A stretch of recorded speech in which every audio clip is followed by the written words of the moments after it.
Hello friends, എല്ലാവർക്കും നമസ്കാരം. നിങ്ങളേവരും കാത്തിരിക്കുന്ന രേവതിയുടെയും സച്ചിയുടെയും നാളത്തെ വിശേഷത്തിലേക്ക് എല്ലാ കൂട്ടുകാർക്കും സ്വാഗതം. എല്ലാവർക്കും നല്ലൊരു ദിവസം ആശംസിച്ചുകൊണ്ട് തന്നെ നമുക്ക് നാളത്തെ വിശേഷത്തിലേക്ക് കിടക്കാം. അപ്പം അതിനു മുമ്പായിട്ട് ആരെങ്കിലും നമ്മുടെ വീഡിയോ ആദ്യമായിട്ട് കാണുന്നുണ്ടെങ്കിൽ ഇതുവരെ സബ്സ്ക്രൈബ് ഒന്നും ചെയ്ത് വെച്ചിട്ടില്ലെങ്കിൽ തീർച്ചയായിട്ടും ഒന്ന് സബ്സ്ക്രൈബ് ചെയ്ത് വെച്ചുള്ളതിനോടൊപ്പം മാക്സിമം എല്ലാവരും നമ്മുടെ വീഡിയോയ്ക്ക് ഒരു ലൈക്ക് അടിച്ചിട്ട് പോകാൻ മറക്കരുത്. കൂടാതെ നമുക്ക് ഇപ്പോൾ നമ്മുടെ കമന്റ് സെക്ഷനിൽ ഹൈപ്പ് എന്നും പറയുന്ന ഒരു ഓപ്ഷനും കൂടെ വന്നിട്ടുണ്ട്. അപ്പം നിങ്ങൾ എല്ലാവരും കൂടെ ഒന്ന് ഹൈപ്പും കൂടെ ചെയ്യാൻ ഒന്ന് ശ്രദ്ധിക്കണേ.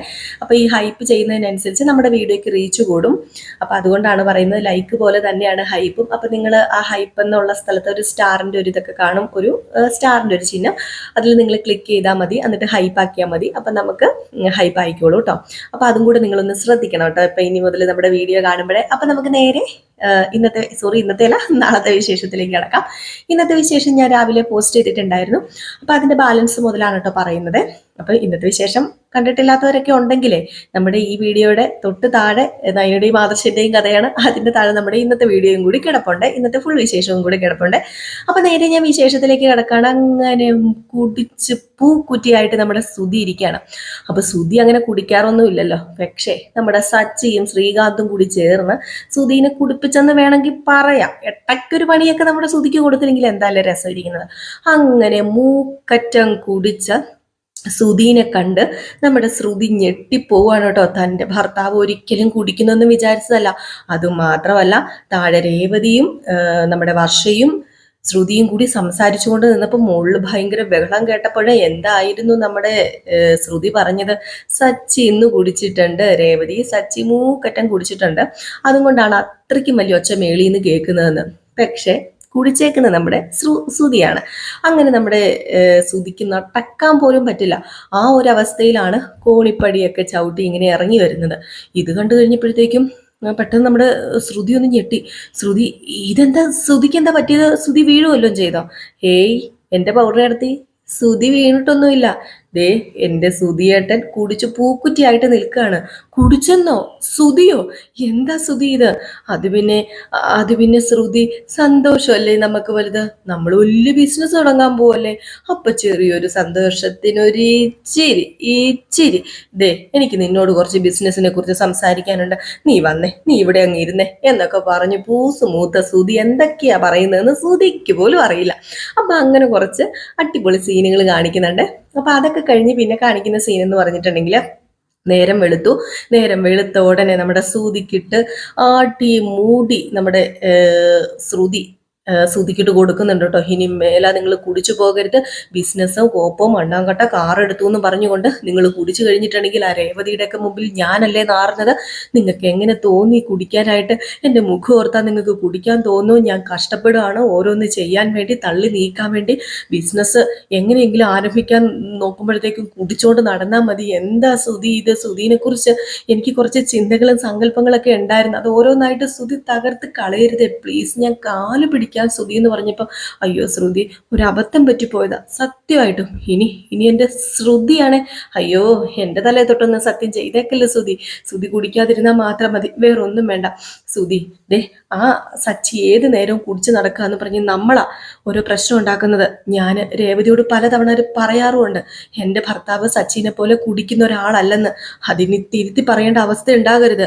അയ്യോ ഇല്ല ശ്രുതി, ഇനി ഞാൻ കുടിക്കില്ലെന്ന് പറഞ്ഞാൽ കുടിക്കില്ല. നമുക്ക് ബിസിനസ്സും കാര്യങ്ങളൊക്കെ നോക്കണ്ടേ? ദേ, ഇന്നലെ ഒരു ചെറിയ അബദ്ധം പറ്റി പോയതാ. സത്യം പറയാലോ, സച്ചി ശ്രീകാന്തും കുടിച്ചു കഴിഞ്ഞപ്പോഴത്തേക്കും ഞാൻ വേണ്ട നാവുന്ന തരത്തിൽ പറഞ്ഞു, നിർബന്ധിച്ച് എൻ്റെ വായിലേക്ക് വേണം ഒഴിച്ചു തന്നാന്ന് വേണമെങ്കിൽ പറയാം എന്നൊക്കെ പറയാം. എന്നിട്ട് നമ്മുടെ ശ്രുതി ഇങ്ങനെ സങ്കല്പിക്കാട്ടെ ഇന്നലെ കുടിച്ചതൊക്കെ. എവിടെ നിന്ന്? നമ്മുടെ സച്ചിൻ ശ്രീകാന്ത് നിർബന്ധിച്ചൊന്നുമില്ല. ഒരു ബീറുകുപ്പി ഉണ്ടായിരുന്നു, പിന്നെ ബാലൻസ് വന്ന ബീറുകുപ്പിയും കൂടെ നമ്മുടെ ശ്രുതിയാണ് സത്യം പറഞ്ഞ എടുത്ത് മോന്തിയത്. അവരാരും നിർബന്ധിക്കാനും പോയില്ല കേട്ടോ. ഏതായാലും ഈ സീനൊക്കെ കഴിഞ്ഞിട്ട് പിന്നെ കാണിക്കുന്ന സീന് എന്ന് പറഞ്ഞു കഴിഞ്ഞിട്ടുണ്ടെങ്കിൽ നമ്മുടെ സച്ചിനെയാണ്. അപ്പൊ സച്ചി ഇങ്ങനെ ഓട്ടം പൊക്കോണ്ടിരിക്കുകയാണ്. അപ്പം ഒരു പുള്ളിക്കാരനുമായിട്ടാട്ടോ, ഒരു പുള്ളിക്കാരനെ ആയിട്ടാണോ ഇങ്ങനെ ഓട്ടം പോകുന്നത്. അപ്പം ഇങ്ങനെ പുള്ളിക്കാരൻ ഒരു സ്ഥലം എത്തിയപ്പോഴത്തേക്ക് നിർത്ത് പറഞ്ഞു. അങ്ങനെ പുള്ളിക്കാരൻ അവിടെ ഇറങ്ങിയപ്പോൾ പുള്ളിക്കാരനോട് എന്താണെന്ന് ചോദിച്ചപ്പോഴത്തേക്കും, അതെ ഇത് എൻ്റെ കടയാണ്, നിങ്ങൾ കുറച്ച് നേരം ഇവിടെ വെയിറ്റ് ചെയ്യും, ഞാൻ ഇപ്പോൾ വരാമെന്ന് പറഞ്ഞുകൊണ്ട് പുള്ളിക്കാരനകത്തേക്ക് കയറി പോവുകയാണ്. പുള്ളിക്കാരനകത്തേക്ക് കയറി പോയപ്പോഴത്തേക്കും അവിടെ കുറേ 2-3 പേര് ഇച്ചിരി തണ്ടും തടിയൊക്കെ ഉള്ള 2-3 വലിയ ആൾക്കാർ, വലിയ പയ്യന്മാരെന്ന് വേണമെങ്കിൽ പറയാം. അവന്മാർ വന്ന് ഇയാളെ ഭീഷണിപ്പെടുത്തുന്നുണ്ട്. ഭീഷണിപ്പെടുത്തുന്നത് എന്താന്ന് ചോദിച്ചു കഴിഞ്ഞിട്ടുണ്ടെങ്കിൽ, മര്യാദയ്ക്ക് താൻ ഞങ്ങൾക്ക് കട എഴുതി തന്നോണം, ഈ പൈസയെ ഞങ്ങൾ തരത്തുള്ളൂ, മര്യാദയ്ക്ക് കട എഴുതി തന്നില്ലെങ്കിൽ ഞങ്ങൾ കുത്തിരി പിടിച്ച് കൊന്നുകളയും കേട്ടോ എന്നൊക്കെ പറഞ്ഞ് ഇങ്ങനെ ഭീഷണിപ്പെടുത്താണ്. അപ്പൊ സച്ചു എന്ന് ചോദിച്ചു, അല്ല എന്താ ഇവിടെ പ്രശ്നം, അല്ല നിങ്ങൾ എന്തിനാ ഇയാളെ ഭീഷണിപ്പെടുത്തുന്നത്? അപ്പോഴത്തേക്കും അവിടെ കൂടെ നിന്ന് 2-3 പേര് പറഞ്ഞു, എന്ത് ചോദിക്കാൻ, നീ ആരാടാ, നീ ഇതിലൊന്നും ഇടപെടണ്ട, പൊക്കോ എന്ന് പറഞ്ഞു. അപ്പൊ പറഞ്ഞു, നിങ്ങളോടല്ല ഞാൻ ചോദിച്ചത്, ദേ ഇയാളിപ്പോൾ എൻ്റെ വണ്ടിയിൽ കയറി വന്നാണ്, ഇയാള് എൻ്റെ പാസഞ്ചറാണ്. അപ്പൊ അതുകൊണ്ട് തന്നെ ഇയാൾക്ക് എന്തെങ്കിലും പറ്റിയോ ഇല്ലയോ എന്നൊക്കെ ഞാൻ അന്വേഷിക്കണം, എനിക്ക് ഇയാളെ സേഫായിട്ട് എത്തിക്കണമല്ലോ. അതുകൊണ്ടാണ്. എന്ത് പറ്റി സാറേ, എന്താ പ്രശ്നം? അത് പിന്നെ അതെന്താണെന്ന് ചോദിച്ചാലേ, ഞാൻ ഈ കട വിൽക്കാനിട്ടേക്കുക മോനെ. അപ്പം ഇവന്മാർക്ക് ചുളു വിലക്ക് ഈ കട വേണം, അതാ ഇവന്മാർ ഈ പറയുന്നത്. ചുളു വിലക്ക്. അതെ, നിങ്ങക്ക് ന്യായമായ ഒരു തുക കൊടുത്ത് ഈ കട മേടിച്ചാ പോരെ? അയ്യോ, ന്യായമായ തുക കൊടുത്ത് നീ എവിടെ നിന്ന് വന്നിട്ട് അപ്പോടെ മര്യാദയ്ക്കെന്ന് പറഞ്ഞ് സച്ചിയുടെ ദേഹത്ത് പിടിക്കാൻ തുടങ്ങിയത് സച്ചിയുടെ സ്വഭാവം അറിയിട്ട് കട കൈ എന്ന് പറഞ്ഞു. മര്യാദയ്ക്ക് കൈ എടുക്കാൻ പറഞ്ഞു. സച്ചി കൈ പിടിച്ചൊരു ഒറ്റ മാറ്റിട്ട് പൊക്ക വിട്ടു പൊക്കോളം പറഞ്ഞു. അപ്പൊ സച്ചിയുടെ ഈ ഒരു ആ ഒരു കയ്യിലെ ഒരു പിടുത്തവും ആ ഒരു തഴമ്പും ഒക്കെ കണ്ടപ്പോൾ ഇവന്മാർക്ക് മനസ്സിലായി കേട്ടോ, ഇനിയിപ്പം നിന്ന് കഴിഞ്ഞിട്ടുണ്ടെങ്കിൽ ശരിയാവില്ല, അത്രയ്ക്ക് പന്തികേടല്ലെന്ന്. അതുകൊണ്ട് അവന്മാരങ്ങ് പോയിട്ടോ. സച്ചിയുടെ ഈ ഒരു പറച്ചിൽ കാരണം അവന്മാർ പോയി കഴിഞ്ഞപ്പോഴത്തേക്കും അയാള് വിശദമായിട്ട് കാര്യങ്ങളൊക്കെ പറയാണ്. മോനെ, സത്യം പറഞ്ഞു കഴിഞ്ഞിട്ടുണ്ടെങ്കിൽ ഞാൻ അമേരിക്കയ്ക്ക് പോവാണ്, എൻ്റെ മക്കളൊക്കെ അവിടെയാണ് സെറ്റില്. അപ്പം എനിക്ക് സത്യമായിട്ടും എൻ്റെ നാട്ടിൽ നിൽക്കുന്നതാണ് ഇഷ്ടം. നമ്മുടെ നാടും നമ്മുടെ കൂട്ടുകാരും നമ്മുടെ വീടും ഒക്കെ വിട്ടിട്ട് എന്തിനായി അമേരിക്കയിലൊക്കെ പോകുന്നത്? പക്ഷെ ഇപ്പൊ പ്രായമായല്ലോ, കൊച്ചുമക്കളുടെയൊക്കെ കൂടെ ജീവിക്കണമെന്ന് ഒരു ചെറിയൊരു ഒരു ചെറിയ ബൂതി എന്ന് വേണമെങ്കിൽ പറയാം. അതുകൊണ്ട് ഞാൻ നാട്ടിലേക്ക് പോവാം. അപ്പൊ ഈ ഒരു കട എന്ത് ചെയ്യണം, എനിക്ക് ഒരാളെ ഏൽപ്പിക്കണം, അല്ലെങ്കിൽ ഈ കട എനിക്ക് വിൽക്കണം. അതിനുവേണ്ടിയുള്ള കുറച്ച് തത്രപ്പാടിലൊക്കെയാണ്. പക്ഷേ എനിക്ക് ഈ കട വിൽക്കുന്നതിനോട് വലിയ താല്പര്യമൊന്നുമില്ല. പക്ഷെ ഒരാളുമായിട്ടൊരു പാർട്ട്ണർഷിപ്പ് ചേർന്നിട്ട് ഇത് നടത്തിക്കൊണ്ട് പോവുകയാണെങ്കിൽ ഈ കട എന്നും അവിടെ ഉണ്ടാവുമല്ലോ. ഈ കട മാറ്റി ഇവിടെ പൊളിച്ചു കഴിഞ്ഞ് വേറൊരു കടയൊക്കെ വെച്ച് കഴിഞ്ഞാലേ അതൊന്നും എനിക്ക് സഹിക്കില്ല. കാരണം ഞാൻ എൻ്റെ മക്കളുടെ കുട്ടിക്കാലം മുതൽ വളർത്തിയെടുത്തോണ്ട് വന്ന കടയാണ്. ഇതിൽ നിന്നാണ് എൻ്റെ മക്കളെയൊക്കെ ഞാൻ പഠിപ്പിച്ച് ഞങ്ങൾ വലിയൊരു നിലയിലൊക്കെ എത്തിയത് ഈ കടയിൽ നിന്ന് തന്നെയാണ്. അപ്പൊ അതുകൊണ്ട് തന്നെ സേഫ് ആയിട്ടുള്ള കൈകളിൽ ഈ കട എത്തണം എന്നാണ് എൻ്റെ ആഗ്രഹം എന്ന് പറഞ്ഞു. അപ്പോഴത്തേക്കുമാണ് സച്ചി കൊള്ളാലോ ഐഡിയ. സുധിയാണെങ്കിൽ ഒരു കടയോ അല്ലെങ്കിൽ ബിസിനസ് ഒക്കെ ഇടാൻ വേണ്ടി ഇങ്ങനെ നടക്കുകയാണ്. അപ്പോഴത്തേക്കും നമ്മുടെ സച്ചി പറഞ്ഞു, അതെ ഒരു ദിവസം വെയിറ്റ് ചെയ്യുക സാറേ, ഒരു കാര്യം ചെയ്യാം, എൻ്റെ ഏട്ടന് വേണ്ടി ഞങ്ങളൊരു കട ഇങ്ങനെ അന്വേഷിച്ചുകൊണ്ടിരിക്കുകയാണ്, ഒരു ബിസിനസ് തുടങ്ങാനായിട്ട് ഇങ്ങനെ അന്വേഷിച്ചുകൊണ്ടിരിക്കുകയാണ്. എങ്കിൽ പിന്നെ സാർ ഇത് കൊടുക്കുകയാണെങ്കിൽ ഞങ്ങൾ ഇത് ഏറ്റെടുത്തോളാം എന്നിങ്ങനെ പറഞ്ഞപ്പോഴത്തേക്കും, ആണോ, ഏതായാലും മോനെ കണ്ടിട്ട് എനിക്ക് നല്ല ഇതായിട്ട് തന്നെ തോന്നുന്നത്. അപ്പൊ അതുകൊണ്ട് മോനൊരു കാര്യം ചെയ്യുക, ഒരു ദിവസം ഞാൻ വെയിറ്റ് ചെയ്യാം, ഒരു ദിവസം കഴിയുമ്പോൾ വന്ന് പറയണം കേട്ടോ എന്ന് പറഞ്ഞു. ഇപ്പൊ തീർച്ചയായിട്ടും ഒരു ദിവസം കഴിയുമ്പോൾ ഞാൻ വന്ന് പറയാം. പിന്നെ എൻ്റെ ഏട്ടനായതുകൊണ്ട് പറയല്ല, അവന് നല്ല വിദ്യാഭ്യാസമൊക്കെ ഉണ്ട്, വലിയ പഠിപ്പിസ്റ്റൊക്കെയാണ്. ഏതായാലും അവൻ്റെ പെണ്ണുമുള്ളയും തരക്കേടില്ല, ബിസിനസ്സൊക്കെ അത്യാവശ്യം ചെയ്യാൻ കൈകാര്യമുള്ള ആളാണ്. അതുകൊണ്ട് പ്രശ്നമൊന്നുമില്ല, ഞാൻ സേഫാണ്, ഏതായാലും ഞാൻ ഒന്ന് പോയി സംസാരിക്കട്ടെ എന്ന് പറഞ്ഞു. ഈ സമയം ആയിക്കോട്ടെ, നമ്മുടെ ചന്ദ്രോദയം കാണിക്കാൻ കേട്ടോ. ചന്ദ്രോദയത്താണെങ്കിൽ ആകപ്പാടെ തലവേദനയൊക്കെ സമത്വം. സുധിക്ക് തലവേദന, ശ്രീകാന്തിന് തലവേദന. സുധിയാണെങ്കിൽ തലവേദനയായിട്ട് ഇങ്ങനെ ഇറങ്ങി വരും.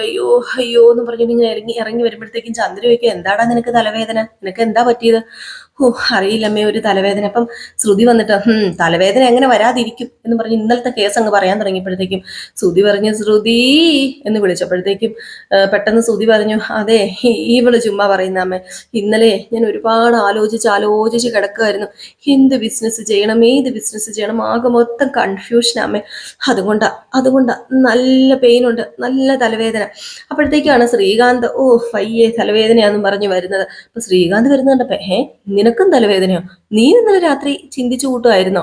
അപ്പോഴത്തേക്കാണ് നമ്മുടെ വർഷ പറയാൻ തുടങ്ങി, ഞാൻ പറയുന്നില്ല, ഇന്നലെ ശ്രീകാന്ത് ഉണ്ടല്ലോ. അപ്പോഴത്തേക്കും പെട്ടെന്ന് ശ്രീകാന്ത് വർഷേനെ നോക്കിയിട്ട് വർഷേന്ന് വിളിച്ചു. അപ്പം നമ്മുടെ വർഷ ഞാനൊന്നും പറയുന്നില്ല. അപ്പോഴത്തേക്കും രവീന്ദ്രൻ ചോദിച്ചു, എന്തു പറ്റി? ആകെ മൊത്തത്തിലൊരു ചുറ്റിക്കളിയും മൊത്തം തലവേദനയും. അല്ല, നിങ്ങൾ രണ്ടുപേരും കൂടെ ഒരുമിച്ചിരുന്നായിരുന്നു ഇന്നലെ ചിന്തിച്ചത്? അല്ല, ഉറക്കമില്ലാതെ ഈ ഒരുമിച്ചിരുന്നാണോ ബിസിനസ് ചെയ്യുന്ന കാര്യം ചിന്തിച്ചതെന്ന് ഞാൻ ചോദിച്ചതെന്ന് പറഞ്ഞു. അപ്പോഴത്തേക്കും നമ്മുടെ ശ്രീകാന്ത് പറഞ്ഞു, അത് പിന്നെ അച്ഛാ എന്നൊക്കെ പറഞ്ഞുകൊണ്ടിരുന്നപ്പോഴാണ് പെട്ടെന്ന് സച്ചി കയറി വരുന്നത്. അച്ഛാ എന്നൊക്കെ വിളിച്ചുകൊണ്ട് സച്ചി കയറി വരികയാണ്. അപ്പൊ സച്ചി കയറി വന്ന ഉടനെ തന്നെ, എന്തുവാടാ നീ ചുമ കാറിക്കൊണ്ട് വരുന്നതെന്ന് ചന്ദ്ര ചോദിച്ചപ്പോഴത്തേക്കും, അത് കൊള്ളാം, പിന്നെ എന്റെ അച്ഛനെ ഞാൻ അച്ഛാ എന്നല്ലാതെ രവീന്ദ്ര എന്ന് വിളിച്ചുകൊണ്ട് വരാൻ പറ്റുമോ? ഇല്ലല്ലോ, ഹാ ഹാ അത് വലിയ കേസായി പോയല്ലോ എന്ന് പറഞ്ഞപ്പം, എന്തിനാടാ മോനെ നീ അച്ചാച്ചാന്ന് വിളിച്ചുകൊണ്ട് വന്നത്? എന്തോ പറയാനുണ്ടെന്ന് തോന്നുന്നു. ആ പറയാനുണ്ട് അച്ഛാ. ഏതായാലും ഓട്ടക്കാരന് ഒരു ബിസിനസ് ആരംഭിച്ചു കൊടുക്കാം നമുക്ക്. അപ്പൊ ചന്ദ്ര, അയ്യോ പിന്നെ ഇനിയിപ്പൊ നിന്റെ ഔദാര്യം വേണ്ടേ അവന് ബിസിനസ് ആരംഭിക്കാനായിട്ട്? ഒന്ന് പോചക്കാവുന്ന, അവര് വിവരവും വിദ്യാഭ്യാസം ഉള്ളതാ. ശ്രുതിയും നല്ല പഠിപ്പും വിവരവും ഉള്ളതാ. അവർക്ക് ഏത് ബിസിനസ് ചെയ്യണം, എങ്ങനെ ചെയ്യണം എന്നൊക്കെ നന്നായിട്ട് അറിയാം. നീ കൂടുതൽ പറഞ്ഞ് പഠിപ്പിക്കൊന്നും വേണ്ടെന്ന് പറഞ്ഞപ്പോ, ഓഹോ ആണോ, അതെ അച്ഛ വേറൊന്നുമല്ല, അമ്മ പറയുന്നൊന്നും ഞാൻ കേൾക്കുന്നില്ല. ദേ ഒരു ആള് ഞാനിന്ന് കണ്ടായിരുന്നു. എൻ്റെ വണ്ടി കയറി ഒരു പാസഞ്ചർ ആണേ. പുള്ളിക്കാരൻ ഒരു കട ഇട്ടിട്ടുണ്ട്. പുള്ളിക്കാരൻ അമേരിക്കയ്ക്ക് പോവാണ്. അപ്പൊ പുള്ളിക്കാരൻ ആ കട കൊടുക്കാൻ താല്പര്യമൊന്നുമില്ല. പിന്നെ പുള്ളിക്കാരന് ആ കടയും കൊണ്ട് ഇനിയിപ്പോ വലിയ പ്രയോജനവും ഇല്ല. അപ്പം പോകുമ്പോ വിൽക്കാൻ താല്പര്യം ഉണ്ടോ എന്ന് ചോദിച്ചാല് താല്പര്യമുണ്ട്, പക്ഷെ താല്പര്യമില്ല. അല്ല അച്ഛന് മനസ്സിലായി കാണുമല്ലോ, പുള്ളിക്കാരന് ബുദ്ധിമുട്ടാണ് അച്ഛാ. എന്നാന്ന് വെച്ചാലേ പുള്ളിക്കാരന്റെ മക്കളെയൊക്കെ വളർത്തിയത് ആ കടയും കൊണ്ടാണേ. അതുകൊണ്ട് സേഫ് ആയിട്ടുള്ള കൈകളിൽ അത് ഏൽപ്പിക്കണം പുള്ളിക്കാരന് ഭയങ്കര ആഗ്രഹം. ഇവന്റെ കൈ അത്രയ്ക്ക് സേഫ് ഒന്നും അല്ല എനിക്കറിയാം, എങ്കിലും അതൊക്കെ പോട്ടെ. പൗഡർ എടുത്തി കുഴപ്പമില്ല, പൗഡർ എടുത്ത് വിചാരിച്ചു കഴിഞ്ഞിട്ടുണ്ടെങ്കിൽ ബിസിനസ് ഒക്കെ മുന്നോട്ടേക്ക് കൊണ്ടുപോകാൻ പറ്റും. ഇല്ല പൗഡർ എടുത്തി. അപ്പോഴത്തേക്കും നമ്മുടെ ശ്രുതി പറഞ്ഞു, അതെ എൻ്റെ പൊന്ന് സച്ചി, ഈ പൗഡർ എടുത്തി എന്നുള്ള വിളി ഒന്ന് നിർത്താമോ? എനിക്കൊരു പേരുണ്ട്, അല്ല ശ്രുതിയേടത്തി എന്നൊക്കെ വിളിക്കാനേ ഭയങ്കര പാടാ. ഞാൻ പൗഡർ എടുത്തി എന്ന് വിളിച്ച് അതങ്ങായിപ്പോയി. അത് സാരമില്ലെന്നേ, ഞാൻ അങ്ങനെ വിളിച്ചോളാം. അല്ല പൗഡർ എടുത്തി ഞാൻ പറയുന്നത് മനസ്സിലാവുന്നുണ്ടല്ലോ. ഒരു എന്താ പറയുക, ഈ TV സാധനങ്ങളൊക്കെ വിൽക്കുന്ന ഈ നമ്മുടെ വീട്ടിലെ ആവശ്യങ്ങൾക്കായി ഇലക്ട്രോണിക് സാധനങ്ങളൊക്കെ ഉള്ള ഒരു കടയാണ് എന്നിങ്ങനെ പറഞ്ഞപ്പോഴത്തേക്കും നമ്മുടെ ശ്രീകാന്ത് പെട്ടെന്ന് പറഞ്ഞു, ഓ ഓ ഓ മനസ്സിലായി. അത് നല്ല ബിസിനസ്സായിട്ടാ. ഇപ്പൊ ഉണ്ടല്ലോ TV, fridge, washing machine, electronic ഉപകരണങ്ങൾക്കൊക്കെ അല്ലേ ഡിമാൻഡ് ഉള്ളത്. ഒരു വീട് വെച്ചിട്ടുണ്ടെങ്കിൽ ആവശ്യമായ സാധനങ്ങൾ മേടിച്ചിട്ടേ അവര് ഹൗസ് വാമിങ് നടത്തത്തുള്ളൂ. ഇത് നല്ല ബിസിനസ് തന്നെയാന്ന് പറയുമ്പോഴത്തേക്ക് നമ്മുടെ ശ്രുതിക്കും തോന്നി കേട്ടോ. കാരണം ശ്രുതിക്കും ഇങ്ങനെ തോന്നണമല്ലോ. ശ്രുതിക്കും വലിയ തരക്കേടില്ലാന്ന് തോന്നിയത് കൊണ്ട് തന്നെ ശ്രുതിയും പറഞ്ഞ് ശരിയാണ് പറയുന്നത്, നല്ല ബിസിനസ് ഒക്കെ തന്നെയാണ്. പക്ഷേ പൈസ എത്രയാകും? പൈസ ഇപ്പൊ നിങ്ങളുടെ കയ്യിലുള്ളത് കൊടുത്താൽ മതി. പിന്നെ ബാക്കി ലോണൊക്കെ ആയിട്ട് സെറ്റാക്കി തരാന്ന് പുള്ളിക്കാരൻ പറഞ്ഞിട്ടുണ്ട്. പിന്നെ അല്ലെങ്കിൽ പിന്നെ 2 പ്രാവശ്യമായിട്ടോ 3 പ്രാവശ്യമൊക്കെ ആയിട്ടോ കൊടുത്താൽ മതി. പുള്ളിക്കാരന് വേറൊന്നുമല്ല, സേഫ്റ്റിയാ വേണ്ടത്. പുള്ളിക്കാരന് നാട്ടിലൊക്കെ ഇങ്ങോട്ടൊക്കെ വരുമ്പോഴേ പുള്ളിക്കാരൻ ആ ഒരു കട പിന്നെ ഒന്ന് കാണണം. പുള്ളിക്കാരൻ ഉണ്ടാക്കിയ കടയാണല്ലോ. അപ്പൊ അതുകൊണ്ട് തന്നെ പുള്ളിക്കാരൻ ആ കട മാറ്റി വേറൊരു കട വെക്കുന്നതിനോട് താല്പര്യമില്ല. വേറെ ആൾക്കാരൊക്കെ അവിടെ കട തിരക്കുന്നതേ വേറെ കട അവിടെ വെക്കാൻ, അപ്പൊ ഈ കട തന്നെ അവിടെ തുടരുന്നതാണെന്ന് പുള്ളിക്കാരൻ പറയുന്നത്. അപ്പൊ അതുകൊണ്ട് തന്നെ ഉള്ള പൈസ ഇപ്പൊ തൽക്കാലം കൊടുത്താൽ മതി, ബാക്കി ലോണൊക്കെ സെറ്റാക്കി തരാന്ന് പുള്ളിക്കാരൻ പറഞ്ഞിട്ടുണ്ടെന്ന് പറഞ്ഞു. ഇത് കേട്ടതും നമ്മുടെ ശ്രുതിക്കും ഇഷ്ടപ്പെട്ടു. ശ്രുതി പറഞ്ഞു, ശരിയാണല്ലോ, എങ്കിൽ പിന്നെ ഒരു കാര്യം ചെയ്യാം, നമുക്ക് ആ കടയൊന്ന് പോയി നോക്കിയേക്കാം എന്ന് ശ്രുതിയോട് പറഞ്ഞപ്പോ ശ്രുതി പറഞ്ഞു, അത് പിന്നെ ഇവൻ കണ്ടുപിടിച്ചോണ്ട് വന്ന കടയ്ക്ക്, അതെ ഇവൻ കണ്ടുപിടിച്ചോണ്ട് വന്ന കട നമ്മളോട് കുശുമ്പ് അസൂയുള്ളതുകൊണ്ട് ഇവൻ വേറെ എന്തെങ്കിലും തലയിൽ കെട്ടിവെക്കുന്നതായിരിക്കും എന്ന് പറഞ്ഞപ്പോഴത്തേക്കും നമ്മുടെ സച്ചി പറഞ്ഞു, എടാ നീ അല്ലടാ ഞാന്, നീ അതൊന്ന് മനസ്സിലാക്ക, ഞാനേ നീ അല്ല. കുശുമ്പും അസൂയും ഒരു 10-15 ലക്ഷം രൂപ കൈ വന്നെന്ന് ഓർത്തുകൊണ്ടേ നീ കൂടുതൽ അഹങ്കരിക്കരുതേ. നീ നിലത്ത് നിക്ക്. ഒരു നല്ല കാര്യം പറഞ്ഞു തരുമ്പോഴത്തേക്കും അവന്റെ ഒരു അഹങ്കാരം. അപ്പൊ നമ്മുടെ ശ്രുതി പെട്ടെന്ന് ഇങ്ങനെ ശ്രുതിനെ തട്ടുകയും കൂടെ ചെയ്തു. അപ്പൊ ശ്രുതിക്ക് നല്ല കാര്യമായിട്ട് തോന്നിയത് കൊണ്ടാണ് കേട്ടോ. ഏതായാലും ഇവര് പിന്നെ കട കാണാനൊക്കെയാണ് പോകുന്നത്. അപ്പൊ നാളെ ഏകദേശം ഈ ഒരു സീനൊക്കെ കാണിച്ചിട്ടായിരിക്കാം വിശേഷം അവസാനിക്കുന്നത്. അപ്പൊ എല്ലാവരും കാത്തിരിക്കുക അടുത്ത വിശേഷത്തിനായിട്ട്. ഇപ്പൊ നമ്മൾ പറഞ്ഞത് മറക്കരുതേ, ആദ്യം ഞാൻ പറഞ്ഞായിരുന്നു, നമ്മൾ ലൈക്ക് ചെയ്യുക, സബ്സ്ക്രൈബ് ചെയ്യുക എന്നൊക്കെ പറയുന്ന പോലെ തന്നെ ഇനി എല്ലാ ദിവസവും ഹൈപ്പും കൂടെ ചെയ്യാൻ പറയൂ കേട്ടോ. ഹൈപ്പ് എന്ന് പറയുന്ന ഒരു ഓപ്ഷൻ നമുക്കുണ്ട്, നിങ്ങൾക്ക് കാണാം കമന്റ് സെക്ഷനിലായിട്ട്. അതായത് നമ്മൾ കമന്റ്സ് ഇടുന്നതിന്റെ അവിടെ ഹൈപ്പ് എന്ന് പറഞ്ഞൊരു സ്റ്റാർ കൊടുത്തിട്ടുണ്ട്. അപ്പൊ നിങ്ങൾ ഹൈപ്പ് ഒന്ന് കൊടുത്താൽ മാത്രം മതി കേട്ടോ. അങ്ങനെയാണെങ്കിൽ നമ്മുടെ വീഡിയോ കൂടുതൽ പേരിലെത്താനും റീച്ച് കിട്ടാനും അതുപോലെ തന്നെ റെക്കമെൻഡേഷൻ ലിസ്റ്റിൽ കയറി പോകാനൊക്കെ സഹായിക്കും.